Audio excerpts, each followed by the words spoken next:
Hi, it's Philip Hoffman here from TopspinPro. I've talked in the past about the second pendulum effect in tennis, and that is basically it's based on using your hand as a hinge, right? So if you're playing the forehand, for example, if the racket's held back like that, you can almost see my arm is the first pendulum, and the racket is the second pendulum, and it's enabled by letting the wrist act as a hinge. And I think the same is true if you're playing golf.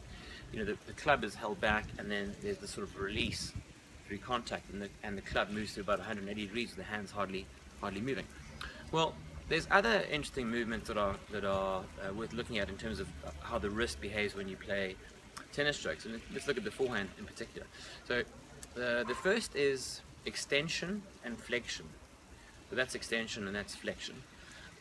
The second is, I think that's ulnar deviation and radial deviation. So your hand does that, left to right. And then there's supination, and what's the other one? Yeah, supination is this way, and pronation is this way, that rotation of your sort of forearm.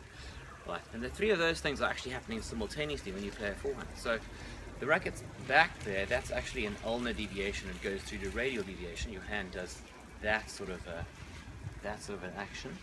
At the same time, your wrist or your forearm is rotating through the shot. So that goes through supination.